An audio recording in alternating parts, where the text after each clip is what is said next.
Hello everyone, welcome back to Neo Home Tuition. എല്ലാവരും സുഖമായിരിക്കാന്ന് വിചാരിക്കുന്നു. ഓൾ റൈറ്റ്, നമുക്ക് ക്ലാസ് സ്റ്റാർട്ട് ചെയ്താലോ? ഓക്കെ. സോ യൂഷ്വലി മിസ് ചോദിക്കുന്ന പോലെ തന്നെ ഇന്ന് ഒരു ക്വസ്റ്റ്യൻ ആയിട്ടാണ് മിസ് വന്നിട്ടുള്ളത്. സോ ഇന്നത്തെ മിസ്സിന്റെ ക്വസ്റ്റ്യൻ എന്താണെന്ന് ചോദിച്ചു കഴിഞ്ഞാൽ, ഏതാണ് ഫസ്റ്റ് ആർട്ടിഫിഷ്യൽ സാറ്റലൈറ്റ്? ഏതാണ് ഫസ്റ്റ് ആർട്ടിഫിഷ്യൽ സാറ്റലൈറ്റ് എന്നുള്ളതാണ് മിസ്സിന്റെ ക്വസ്റ്റ്യൻ. എല്ലാവരും ആൻസേഴ്സ് റെഡിയാക്കി വെച്ചോളൂ. നമ്മൾ ക്ലാസ്സിന്റെ എൻഡിൽ നമ്മൾ ഇതിന്റെ ആൻസർ പറയുന്നതാണ്. ആൻഡ് ക്ലാസ് തുടങ്ങുന്നതിന് മുന്നേ മിസ്സിന് ഒരു കാര്യം കൂടെ പറയാനുണ്ട്. നമ്മുടെ ലൈവ് സെഷൻസ്, നിയോ ഹോം ട്യൂഷന്റെ ലൈവ് സെഷൻസ് എല്ലാ ദിവസവും നടക്കുന്നുണ്ട്.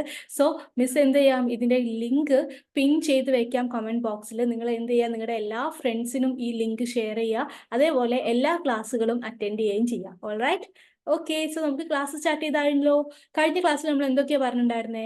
കഴിഞ്ഞ ക്ലാസ്സിൽ നമ്മൾ എന്താണ് ആസിഡ്, എന്താണ് ബേസ് എന്നൊക്കെ പഠിച്ചിട്ടുണ്ടായിരുന്നു, റൈറ്റ്?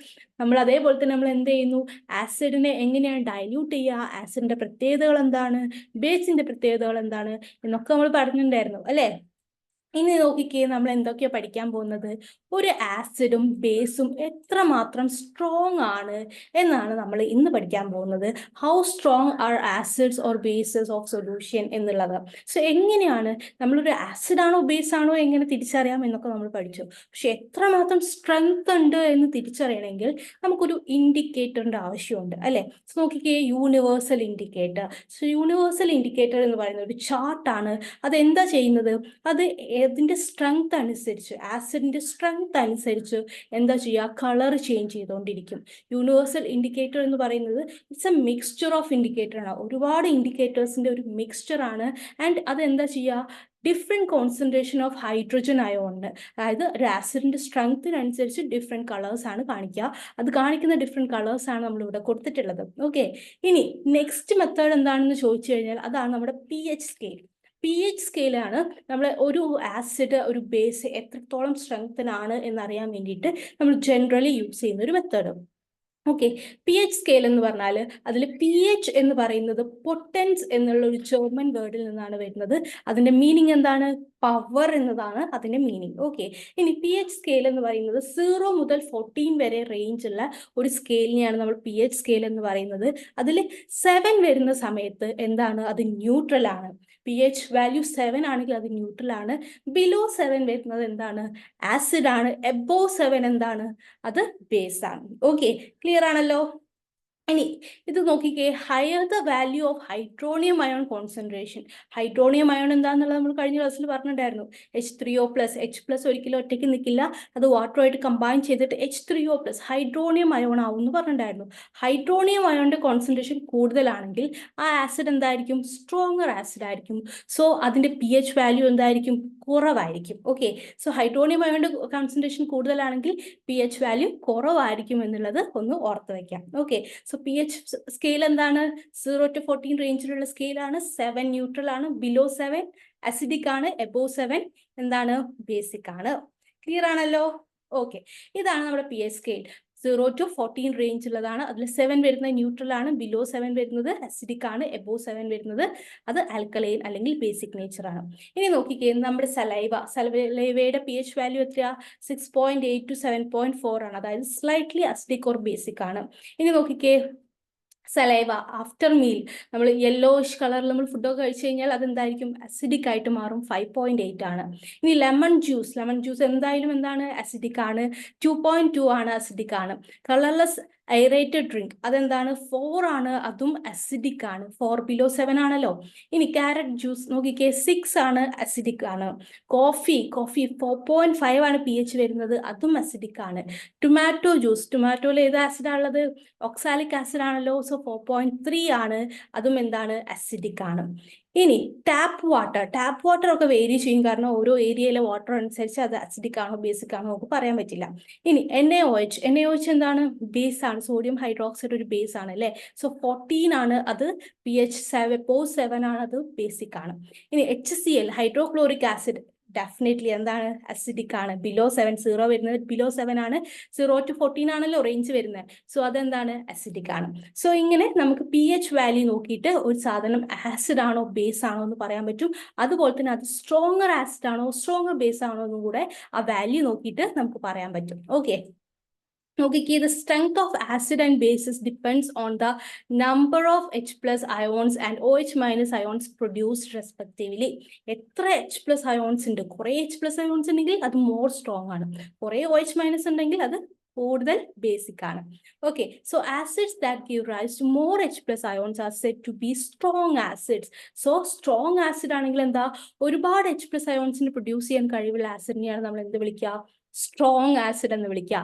ഇനി വീക്ക് ആസിഡ് ആണെങ്കിലോ അതിൽ കുറച്ച് എച്ച് പ്ലസ് അയോൺസ് ഉണ്ടാവുള്ളൂ. ക്ലിയർ അല്ലേ? ഓൾറൈറ്റ്. ഓക്കെ, ഇനി നോക്കിക്കേ, നമ്മുടെ ഡെയിലി ലൈഫിൽ ഈ പി എച്ചിനോ അല്ലെങ്കിൽ ഈ പി എച്ച് സ്കെയിലിന് എന്തെങ്കിലും ഇമ്പോർട്ടൻസ് ഉണ്ടോ? എന്താണ് ഇമ്പോർട്ടൻസ്? നമ്മുടെ ബോഡിയിൽ, നമ്മുടെ ഹ്യൂമൻ ബോഡി വർക്ക് ചെയ്യുന്നത് പി എച്ച് റേഞ്ച് എന്ന് പറയുന്നത് 7 to 7.8 ആണ്. 7 എന്ന് പറയുന്നത് ന്യൂട്രൽ ആണ്, 7.8 എന്ന് പറയുന്നത് സ്ലൈറ്റ്ലി ബേസിക് ആണ്. സോ ആ ഒരു പി എച്ച് റേഞ്ചിലാണ് നമ്മുടെ ഹ്യൂമൻ ബോഡി വർക്ക് ചെയ്യുന്നത്. സോ ആ ഒരു റേഞ്ചിനേക്കാളും വേരി ചെയ്ത് കഴിഞ്ഞാൽ അത് നമ്മുടെ ബോഡിക്ക് താങ്ങാൻ പറ്റുന്ന ഒരു കാര്യമായിരിക്കുമോ? ഇല്ല. അതുകൊണ്ടാണ് നമ്മുടെ ഹ്യൂമൻ ബോഡിയിൽ പി എച്ചിന് അല്ലെങ്കിൽ നമ്മുടെ ഡേ ടു ഡേ ലൈഫിലെ പി എച്ചിന് ഇത്രയും ഇമ്പോർട്ടൻസ് ഉണ്ട് എന്ന് നമ്മൾ പറയുന്നത്. നോക്കിക്കേ, ഇനി ആസിഡ് റെയിൻ ഒക്കെ ഉണ്ടാവുന്ന സമയത്ത് എങ്ങനെയാണ് ആസിഡ് റെയിൻ ഉണ്ടാവുക? നമ്മുടെ അറ്റ്മോസ്ഫിയറിൽ വളരെയധികം പൊല്യൂഷൻ ഉണ്ടെന്നുണ്ടെങ്കിൽ ഈ പറഞ്ഞിട്ടുള്ള carbon dioxide, sulphur dioxide, nitrogen dioxide എന്ന് പറഞ്ഞ ഗ്യാസുകളൊക്കെ, ഗ്യാസുകളൊക്കെ ഇവിടെ ഉണ്ടാവും, നമ്മുടെ അറ്റ്മോസ്ഫിയറിൽ ഉണ്ടാവും. സോ മഴ പെയ്യുന്ന സമയത്ത് ആ ഗ്യാസും ഈ മഴയും കൂടെ മിക്സ് ചെയ്തിട്ട് അത് ആസിഡ് ആയിട്ട് പെയ്തിറങ്ങുമ്പോഴാണ് നമ്മൾ അതിനെ ആസിഡ് റെയിൻ എന്ന് വിളിക്കുക, അല്ലെ? സോ ഈ ആസിഡ് റെയിൻ ഒക്കെ പെയ്ത് കഴിഞ്ഞാൽ, ആസിഡ് ആണല്ലോ പെയ്ത് വരുന്നത്, സോ എന്ത് സംഭവിക്കും? അത് ഈ കുളത്തിലും പുഴയിലൊക്കെ പോയി കഴിഞ്ഞാൽ ആ കുളത്തിന്റെയും പുഴയുടെയും നോർമൽ പി എച്ച് മാറും, അത് ആസിഡ് ആയിട്ട് മാറും, ആ വെള്ളമൊക്കെ അസിഡിക് ആയിട്ട് മാറും. സോ അങ്ങനെ അസിഡിക് ആയി മാറിക്കഴിഞ്ഞാൽ അവിടെയുള്ള മീനുകൾക്കൊക്കെ അവിടെ സർവൈവ് ചെയ്യാൻ പറ്റുമോ? ഡെഫിനറ്റ്ലി പറ്റില്ല, അല്ലെ? സോ എന്ത് ചെയ്യും? അതൊക്കെ ഇതുപോലെ ചത്തു പൊങ്ങാൻ തുടങ്ങും. സോ അതെന്തായിരിക്കും? അത് അതിന്റെ അക്വാട്ടിക് ലൈഫിന്റെ ബാലൻസിനെ തകർക്കും. ഓക്കെ, ഇനി അതേപോലെ തന്നെ വീനസ് എന്ന് പറഞ്ഞിട്ടുള്ള ഈ ഒരു സ്റ്റാറിന്റെ അറ്റ്മോസ്ഫിയർ എന്താണ്? അത് തിക്ക് വൈറ്റ് ആണ്. എന്താണ്? തിക്ക് വൈറ്റ് കളറിലാണ്.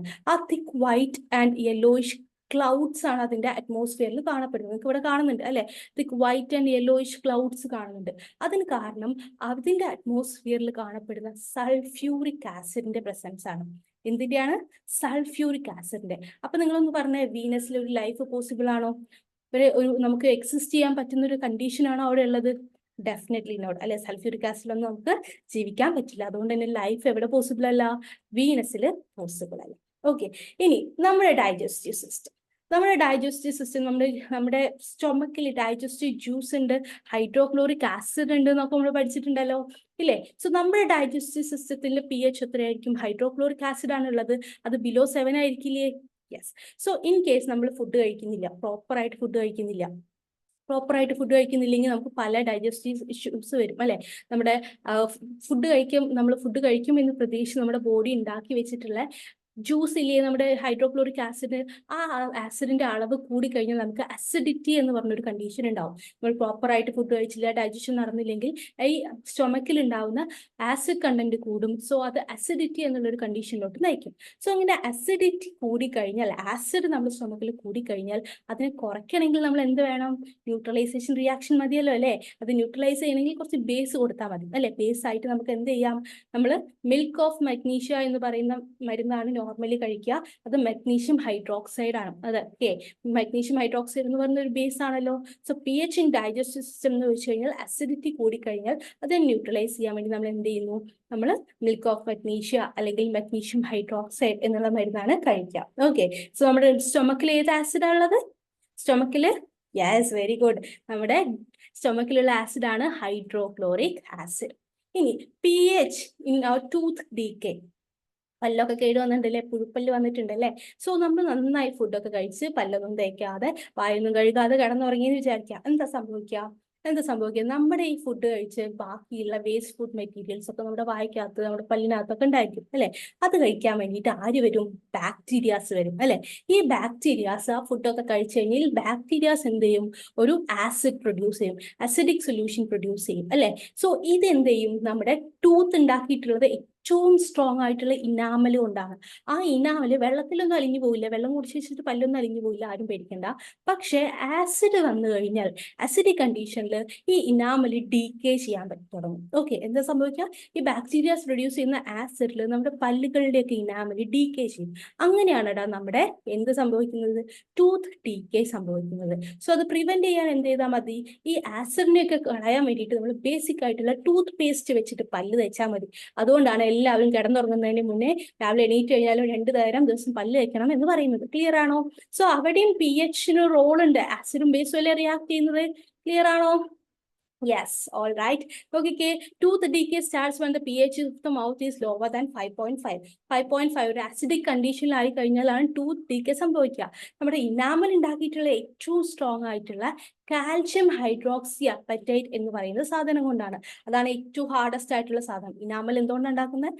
Calcium hydroxy apatite. ഓക്കെ, ഇനി അതെന്ത് ചെയ്യില്ല, അത് വാട്ടറിൽ ഡിസോൾവ് ആവില്ല. പക്ഷെ അസിഡിക് കണ്ടീഷനിലാണെങ്കിൽ അത് കൊറോഡ് ചെയ്യാൻ തുടങ്ങും, വിച്ച് മീൻസ് അത് ഡീകേ ചെയ്യാൻ തുടങ്ങും.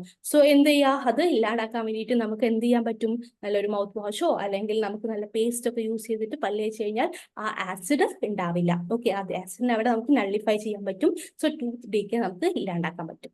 ക്ലിയർ ആണോ? All right. ഓക്കെ, അതുകൊണ്ടാണ് പല്ല് തേക്കണം എന്ന് പറയുന്നത്. ക്ലിയർ അല്ലേ? ടൂത്ത് പേസ്റ്റും അതുപോലെ പേസ്റ്റ് ഒക്കെ വെച്ചിട്ട് എല്ലാവരും ദിവസം 2 നേരം പല്ല് തേച്ച് കഴിഞ്ഞാൽ പല്ലൊക്കെ നല്ല കുട്ടപ്പന്മാരായിട്ടിരിക്കും. ഓക്കെ, ഇനി ആർക്കെങ്കിലും ഹണി ബീയുടെ കുത്ത് കിട്ടിയിട്ടുണ്ടോ? തേനീച്ച കുത്ത്? ഡെഫിനറ്റ്ലി ഇത് ചോദ്യമല്ല, എല്ലാവർക്കും കിട്ടി കാണും. ഈ തേനീച്ചയുടെ കുത്ത് കിട്ടിക്കഴിഞ്ഞാൽ ആ ഭാഗമൊക്കെ ഭയങ്കര ഇറിറ്റേഷൻ ആണ് അല്ലെ? എന്താ ഉണ്ടാവുന്നത്? ഈ തേനീച്ച കുത്തുന്ന സമയത്ത് അതൊരു ആസിഡ് നമ്മുടെ ബോഡിയിലോട്ട് ഇൻജക്ട് ചെയ്യുന്നുണ്ട്. എന്ന് വെച്ചാൽ വളരെ സ്ട്രോങ് ആസിഡ് ഒന്നല്ല, ബട്ട് സ്റ്റിൽ അത് എന്ത് ആസിഡിനെയാണ് ഇൻജക്ട് ചെയ്യുന്ന നമ്മുടെ ബോഡിയിലോട്ട്? ഫോമിക് ആസിഡിനെ. ഏത് ആസിഡാണ്? ഫോമിക് ആസിഡിനെ. ആ ഭാഗം നമുക്ക് ഭയങ്കര ഇറിറ്റേഷൻ ഫീൽ ചെയ്യും അല്ലെ? സോ ആ ഭാഗത്തേക്ക് നമ്മൾ എന്ത് ചെയ്യുന്നു? ഒരു ആസിഡിനെയാണ്, നമ്മളല്ല, ഈ കുത്തുന്ന സാധനം ഉണ്ടല്ലോ ബി, അതെന്ത് ചെയ്യുന്നു? ഹണി ബി, തേനീച്ച, അത് നമ്മുടെ ഭാഗത്തോട്ട് ഒരു ഫോമിക് ആസിഡ് ഇൻജക്ട് ചെയ്യുന്നു. ആ ആസിഡ് ഉള്ളത് കൊണ്ടാണ് നമുക്ക് എന്ത് ചെയ്യുന്നത്? നമുക്കൊരു ഇറിറ്റേഷൻ ആ ഭാഗത്ത് ഫീൽ ചെയ്യുന്നു. ഒരു ചൊറിച്ചിലോ അല്ലെങ്കിൽ ഒരു വേദനയോ ഒക്കെ പോലെ നമുക്കൊരു മിക്സ് ഫീലിംഗ് വരുന്നില്ലേ? അതിന് കാരണം അവിടെ ഇൻജക്ട് ചെയ്യുന്ന ഫോമിക് ആസിഡ് ആണ്. ഇനി അത് ആസിഡ് ആണല്ലോ, ആ എഫക്റ്റ് നള്ളിഫൈ ചെയ്യാൻ വേണ്ടി നമ്മൾ എന്ത് ചെയ്താൽ മതി? അടുക്കളയിൽ ഇരിക്കുന്ന ബേക്കിംഗ് സോഡ ഒരു ബേസിക് സബ്സ്റ്റൻസ് അല്ലേ? അതെടുത്ത് നന്നായിട്ട് ആ ഭാഗം ഒന്ന് റബ്ബ് ചെയ്ത് കഴിഞ്ഞാൽ നമുക്ക് ആ ഒരു ഫീല് റിലീഫ് ഉണ്ടാവും. ഓക്കെ, സോ അടുത്ത പ്രാവശ്യം കുത്ത് കിട്ടുന്ന സമയത്ത് ഓടിപ്പോയിട്ട് എന്ത് ചെയ്യുക? നമുക്ക് ബേക്കിംഗ് സോഡ എടുത്തിട്ട് നന്നായിട്ട് ആ കുത്ത് കിട്ടിയ ഭാഗത്തൊന്ന് റബ്ബ് ചെയ്താൽ മതി. സോ ഫോമിക് ആസിഡും ബേക്കിംഗ് സോഡയും കൂടെ എന്ത് ചെയ്യും? ആ ഒരു എഫക്റ്റ് ഇല്ലാണ്ടാക്കും. ഓക്കെ, ഇതൊക്കെ ഡെയിലി ലൈഫിലുള്ള എക്സാമ്പിൾസ് ആണ്. മിസ് ഇങ്ങനെ ഡെയിലി ലൈഫിലുള്ള pHന്റെ ആസിഡ് ബേസിന്റെ ഇമ്പോർട്ടൻസ് ആണ് മിസ് പറയുന്നത്. ഇനി തുവ അല്ലെ, നെറ്റിൽ ലീവ്സും അത് നമ്മുടെ തൊട്ട് കഴിഞ്ഞാലും ഒരു ചൊറിച്ചിലുണ്ടാവുമല്ലോ. അതിനും കാരണം എന്താണ്? അതിനടങ്ങിയിട്ടുള്ള ഈ ഒരു പറഞ്ഞിട്ടുള്ള ആസിഡാണ്. ഓക്കെ, നമുക്കിവിടെ കാണാൻ പറ്റുന്ന ആസിഡാണ്, മെഥനോയിക് ആസിഡാണ്. സോ നോക്കിക്കേ, ആ മെഥനോയിക് ആസിഡ് എന്താണ്? നമുക്കൊരു ബേണിംഗ്, പെയിനോ ചൊറിച്ചിലോ പോലെയുള്ള കാര്യം ഉണ്ടാവും. അതിന് നമ്മൾ എന്ത് ചെയ്താൽ മതി? ആ നെറ്റിൽ ലീവ്സിന്റെ അടുത്ത് തന്നെ നമുക്ക് വേറൊരു ലീഫ് കാണാൻ പറ്റും. മിക്കവാറും ഇവർ രണ്ടുപേരും ഒരുമിച്ചാണ് വളരാ. ഓക്കെ, രണ്ടുപേരും ഒരുമിച്ചാണ് വളരാ. അതിന്റെ പേരാണ് ഡോഗ് പ്ലാന്റ്. ഇവിടെ കാണുന്നുണ്ടോ ഡോഗ് പ്ലാന്റിന്റെ ചിത്രം? ഈ ഡോഗ് പ്ലാന്റും നെറ്റിൽ ലീവ്സും ഓൾമോസ്റ്റ് ഒരുമിച്ചാണ് ഉണ്ടാവുക. സോ ഈ നെറ്റിൽ ലീവ്സിന്റെ കൊത്ത് കിട്ടിക്കഴിഞ്ഞാൽ അല്ലെങ്കിൽ അതിന്റെ ചൊറിച്ചിലിനുള്ള പരിഹാരമാണ് ഈ ഡോഗ് പ്ലാന്റ് എന്ന് പറയുന്നത്. അത് വെച്ചിട്ടൊന്ന് റബ്ബ് ചെയ്താൽ മതി. ക്ലിയർ? ഓക്കെ, ഇനി നാച്ചുറലി ഒക്കറിങ് ആസിഡ്, ഇത്രയൊക്കെ നമ്മൾ പറഞ്ഞു കഴിഞ്ഞാലും നാച്ചുറലി ഒക്കറിങ് ആയിട്ടുള്ള ആസിഡ്സ് ഏതൊക്കെയാണ് എന്നാണ് ഇനി മിസ് പറയാൻ പോകുന്നത്. നമ്മൾ ഉപയോഗിക്കുന്ന വിനെഗർ എന്താണ്? നമ്മൾ വിനാഗിരി, സുർക്ക എന്നൊക്കെ പറയാറുണ്ട് അല്ലെ? സോ വിനെഗറിൽ അസറ്റിക് ആസിഡ് ആണുള്ളത്. ഏത് ആസിഡാണ്? Acetic acid. നമ്മൾ കഴിക്കുന്ന ഓറഞ്ചിൽ ഏത് ആസിഡാണ് ഉള്ളത്? സിട്രിക് ആസിഡ് ആണ്. ടാമറിൻഡ്, പുളി, ഏതാണ്? ടാർട്ടാറിക് ആസിഡ് ആണ്. ടാമറിൻഡിൽ മാത്രമല്ല, നമ്മൾ കഴിക്കുന്ന മുന്തിരിങ്ങയിലൊക്കെ ഏതാണ്? ടാർട്ടാറിക് ആസിഡ് ആണ്. ടൊമാറ്റോയിലുള്ള ആസിഡാണ് ഓക്സാലിക് ആസിഡ്. കേർഡിലുള്ളതാണ് ലാക്റ്റിക് ആസിഡ്. ലെമണിൽ ഏതാണ്? Citric acid. ആൻഡ് നമ്മൾ ഉറുമ്പ് കടിച്ചാലും സെയിം അവസ്ഥ ഉണ്ടാവാറുണ്ട് അല്ലെ? Formic acid. നെറ്റിൽ സ്റ്റിങ് ഏതാണ്? Methanoic acid. ഇനി നോക്കിക്കേ, നമ്മുടെ ആപ്പിളില് ഏതാണ് ആസിഡ്? ആപ്പിളിൽ മാലിക് ആസിഡ് ആണ്. സോ ഇതൊക്കെയാണ് നമ്മൾ പറയുന്ന നാച്ചുറലി ഓക്കറിങ് ആയിട്ടുള്ള ആസിഡ്സ്. ഇതൊക്കെ നമ്മൾ കഴിക്കുന്ന ഫുഡിലൊക്കെ ഉള്ള, ഇതൊക്കെ നമുക്ക് നല്ലതാണ്, അതുകൊണ്ടൊന്നും ബുദ്ധിമുട്ടുള്ള ആസിഡ്സ് അല്ല. ഓക്കെ, സോ ഇതൊക്കെയാണ് നാച്ചുറലി ഓക്കറിങ് ആയിട്ടുള്ള ആസിഡ്സ്.